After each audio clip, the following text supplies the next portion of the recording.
Hi my dear students, welcome to Chemistry SR, your chemistry channel. In this video, we will discuss about factors affecting adsorption of gases on solids. ఒక solid పైన gas molecules adsorb అవుతున్నప్పుడు ఎలాంటి factors దాన్ని influence చేస్తాయి అంటే ఏ conditions change చేస్తే adsorption అనేది affect అవుతుంది అనేవి చూద్దాం. ఓకేనా, జనరల్గా 3 ఫ్యాక్టర్స్ ఉన్నాయి. అవేంటంటే నేచర్ ఆఫ్ అడ్జార్బెంట్, దేనిపైన అయితే ఈ అడ్జార్ప్షన్ జరుగుతుందో దాని అదొకటి. తర్వాత నెక్స్ట్ వన్ నేచర్ ఆఫ్ అడ్జార్బేట్, మనం తీసుకుంటున్నటువంటి అడ్జార్బేట్ ఏవైతే వచ్చి డిపాజిట్ అవుతాయో అవి, వాటి నేచర్. Number 3 pressure. ఈ 3 ఫ్యాక్టర్స్ గురించి మాట్లాడదాం. ఇది మనకు సర్ఫేస్ కెమిస్ట్రీలో 3rd class. Okay, factors affecting adsorption of gases and solids. ఒక సాలిడ్ తీసుకున్నప్పుడు దాని సర్ఫేస్ పైకి గ్యాస్ మాలిక్యూల్ వచ్చి డిపాజిట్ అవుతున్నాయి. For example cobalt, nickel, copper, platinum, iron, ఇలా ఏవైనా మెటల్స్ తీసుకుంటే దాని సర్ఫేస్ పైన గ్యాసెస్ వచ్చి డిపాజిట్ అవుతాయి లేదా అడ్జార్బ్ అవుతాయి అంటాం.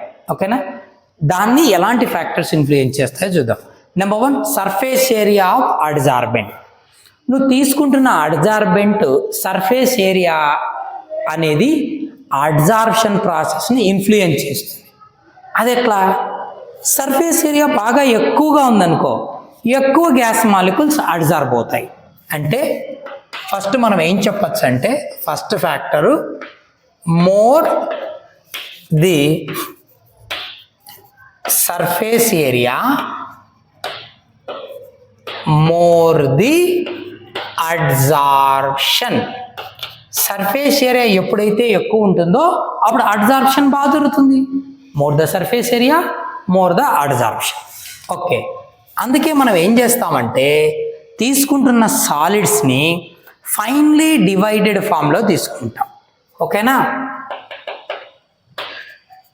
ఫైన్లీ డివైడెడ్ solids, ఓకేనా, have more surface area. ఓకేనా, అర్థమైందా? అలాగే ఫైన్లీ డివైడెడ్ ఫామ్ అంటే సిలికా జెల్ లేదా porous form, finely divided solids. ఓకేనా, అలాగే porous forms, porous form of solids, both they have more surface area. ఇప్పుడు ఇదే చాక్ పీసే ఉంది సాలిడ్, ఇది ఎంత వాల్యూమ్ ఆక్యుపై చేస్తుంది? మహా అయితే దిస్ మచ్ సర్ఫేస్ ఏరియా ఉంటుంది దీనికి, అంతేనా? ఇప్పుడు దీన్ని బాగా మెత్తగా పౌడర్ చేద్దాం, చూర్ణం లాగా చేసి పల్చగా స్ప్రెడ్ చేద్దాం. It occupies this much area, right? Powder లాగా తీసి పౌడర్ పల్చగా పరిచేస్తే ఇదే చాక్ స్టిక్.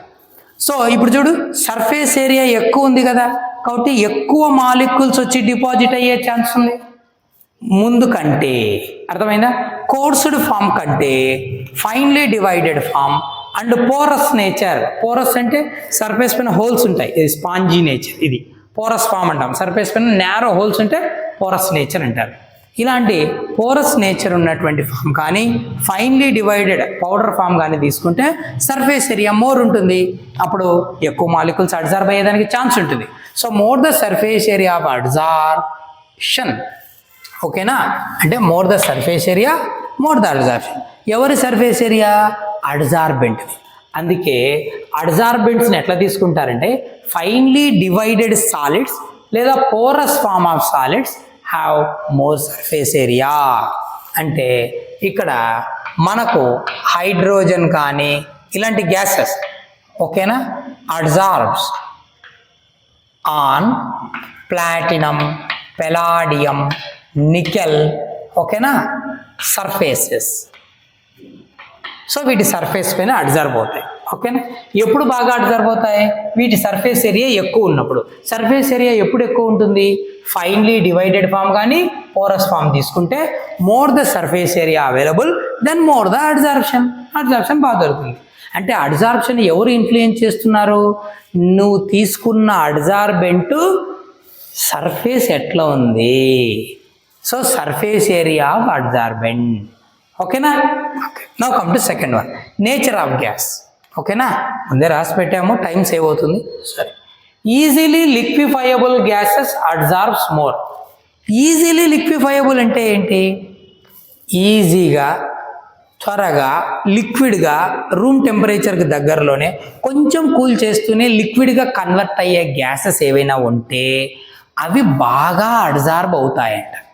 సో ఆ ఇన్కమింగ్ గ్యాసెస్కి లిక్విఫైయింగ్ ఎబిలిటీ బాగుంటే, అంటే రూమ్ టెంపరేచర్ కానీ కొంచెం తక్కువ టెంపరేచర్ కానీ అక్కడే అవి తొందరగా లిక్విడ్ అవ్వగలిగేటివి అయితే బాగా అడ్జార్బ్ అవుతాయి. అలా కాకుండా నాట్ ఈజీలీ లిక్విఫైయబుల్, హైడ్రోజన్ కానీ నైట్రోజన్ గ్యాస్ కానీ తీసుకున్నాం అనుకో, హైడ్రోజన్ కానీ ఆక్సిజన్ కానీ నైట్రోజన్ కానీ -190, -180, -200 ఆ టెంపరేచర్కు కూల్ చేస్తే కానీ అవి లిక్విఫై అవ్వవు. అంటే చాలా డిఫికల్ట్ కదా, నాట్ ఈజీలీ లిక్విఫైయబుల్, కాబట్టి పెద్దగా అడ్జార్బ్ కావు, అంత ఈజీగా అడ్జార్బ్ కావు. అదే చెప్తాడు, easily liquefiable gases adsorbs more అంటే sulphur dioxide, ammonia, HCl, carbon dioxide, వీటిని ఈజీగా మనం లిక్విఫై చేయొచ్చు. They adsorbs more than oxygen and hydrogen. They are not easily liquefiable. ఎందుకంటే వాటి క్రిటికల్ టెంపరేచర్ వెరీ లో. లిక్విడ్గా మార్చాలంటే ఒక పర్టికులర్ టెంపరేచర్కు కూల్ చేస్తేనే కొంత ప్రెషర్ అప్లై చేసినప్పుడు ఈజీగా లిక్విఫై అవుతాయి అంటాం. That is called critical temperature అంటాం కదా. ఆ వాల్యూ చాలా తక్కువ ఉంటుంది కాబట్టి అంత ఈజీగా లిక్విఫై కావు. వీటికి క్రిటికల్ టెంపరేచర్ కొంచెం ఎక్కువ ఉంటుంది అంటే ఈజీగా లిక్విఫై అవుతాయి. So higher the critical temperature greater the extent of adsorption. Critical temperature అనేది ఏ గ్యాసెస్కి అయితే ఎక్కువ ఉంటుందో అవి తొందరగా లిక్విఫై అవుతాయి, బాగా అడ్జార్బ్ అవుతాయి. సో ఎగ్జాంపుల్ చూద్దాం. 1 గ్రామ్ చార్కోల్ తీసుకో, యాక్టివేటెడ్ చార్కోల్ ఎంత 1 గ్రామ్. ఇప్పుడు దానికి మనకు sulphur dioxide gas, methane gas పంపించి చూద్దాం. 2 వెజల్స్ తీసుకుందాం. ఇందులో 1 గ్రామ్ యాక్టివేటెడ్ చార్కోల్, ఇందులో 1 గ్రామ్ తీసుకుందాం. దీంట్లోకి SO2 గ్యాస్ పంపిద్దాం, సెకండ్ వెజల్లోకి మీథేన్ గ్యాస్ పంపిద్దాం. ఫస్ట్ వెజల్లో 400 ml ఆఫ్ సల్ఫర్ డయాక్సైడ్ గ్యాస్ను అడ్జార్బ్ చేసుకుంటుందంట 1 గ్రామ్ యాక్టివేటెడ్ చార్కోల్. అదే మీథేన్ గ్యాస్ పంపించినప్పుడు జస్ట్ 20 mlనే అడ్జార్బ్ చేసుకుంటుందంట. ఎందుకట్లా? ఎందుకంటే మీథేన్ కంటే సల్ఫర్ డయాక్సైడ్ ఈజీగా లిక్విఫై అవుతుంది. ఎందుకంటే దాని క్రిటికల్ టెంపరేచరు 430 కెల్విన్ హయ్యర్. ఓకేనా. అదే మీథేన్ చూడు, క్రిటికల్ టెంపరేచరు 356 కెల్విన్. దీని క్రిటికల్ టెంపరేచర్లో మనం ఏం చెప్పాం?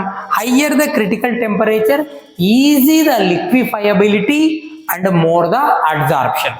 ఇది క్రిటికల్ టెంపరేచర్ మీథేన్ కంటే SO2కి ఎక్కువ ఉంది అంటే తొందరగా లిక్విఫై అవ్వగలదు, అంటే తొందరగా బాగా అడ్జార్బ్ అవుతుంది. అర్థమైందా? మీథేన్ క్రిటికల్ టెంపరేచర్ లో, దీన్ని లిక్విఫై చేయాలంటే బాగా కూల్ చేయాలి దానికంటే, కాబట్టి అంత ఈజీగా లిక్విఫై కాదు, కాబట్టి అడ్జార్ప్షన్ కూడా తక్కువగా ఉంటుంది. అర్థమైందా? Okay. Next pressure of the gas.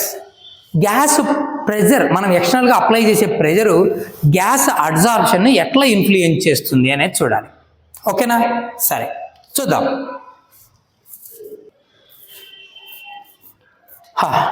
ఇప్పుడు ప్రెజర్ ఆఫ్ ద గ్యాస్ చూద్దాం, అడ్జార్ప్షన్.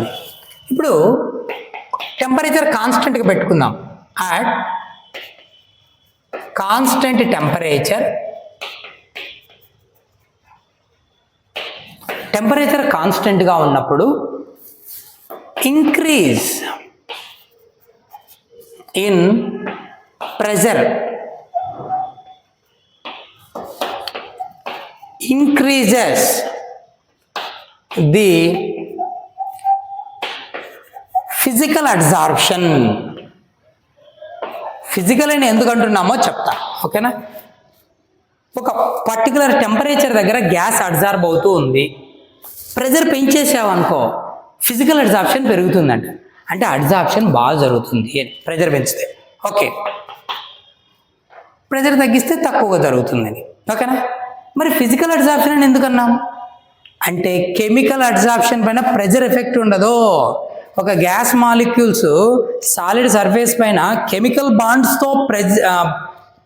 బాండ్స్ ఫామ్ చేసి అబ్జార్బ్ అవుతున్నాయి అనుకో, కెమిసార్ప్షన్ అంటాం కదా, దానిపైన ప్రెజర్ ఎఫెక్ట్ ఉండదు. So no pressure effect on chemical absorption. Chemical absorption పైన ప్రెజర్ ఎఫెక్ట్ ఉండదు. అంటే కెమికల్ రియాక్షన్ జరిగేటప్పుడు పెద్దగా ప్రెజర్ ఎఫెక్ట్ ఉండదు. అంటే ప్రెజర్ను పెంచినా తగ్గించినా ఆ gas molecules chemical bond form చేసి అబ్జార్బ్ అవ్వడం అనేది పెద్దగా అఫెక్ట్ అవ్వదు. ఓకేనా? సరే, మరి ప్రెజర్ పెంచుతున్నప్పుడు లేదా లో ప్రెజర్ మెయింటైన్ చేస్తే, ఇప్పుడు కెమికల్ అబ్జార్ప్షన్ పైన ప్రెజర్ ఎఫెక్ట్ లేదు కాబట్టి వదిలేద్దాం. ఫిజికల్ అబ్జార్ప్షన్ అంటే ఏంటి? ఏదైనా physical phenomena, no chemical reaction, dust particles వచ్చి అబ్జార్బ్ అవ్వడం లేదా గ్యాస్ మాలిక్యూల్ వచ్చి డిపాజిట్ అవ్వడం, అట్లా అనమాట. No chemical reactions. So hydrogen gas వచ్చి ప్లాటినం పైన డిపాజిట్ అవ్వడం, అలా అనమాట. సో అటు లో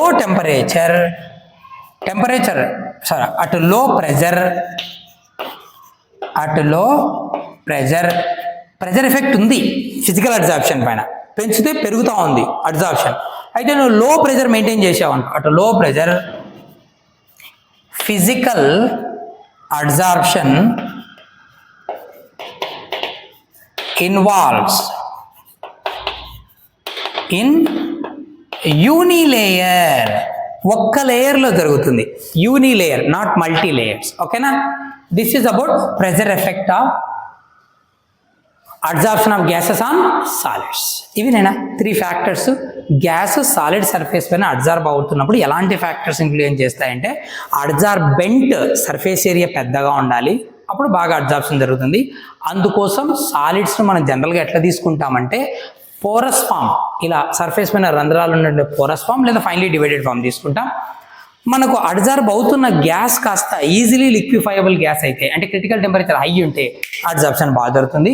ఇంకోటి, మనం ఫిజికల్ అబ్జార్ప్షన్ పైన మాత్రమే ప్రెజర్ ఎఫెక్ట్ ఉంటుంది, కెమికల్ అబ్జార్ప్షన్ పైన ఉండదు. ఆ ఫిజికల్ అబ్జార్ప్షన్ కూడా లో ప్రెజర్ మెయింటైన్ చేస్తే యూని లేయర్లో మాలిక్యూల్స్ అన్ని అబ్జార్బ్ అవుతాయి. ప్రెజర్ పెంచితే కొంచెం అబ్జార్ప్షన్ పెరుగుతుంది. కెమికల్ అబ్జార్ప్షన్ పైన ఎలాంటి ప్రెజర్ ఎఫెక్ట్ ఉండదు అంటాడు. ఓకేనా? Done. Okay, I hope you understand. Thank you. Don't forget to press the like button and share to someone. Thanks a lot.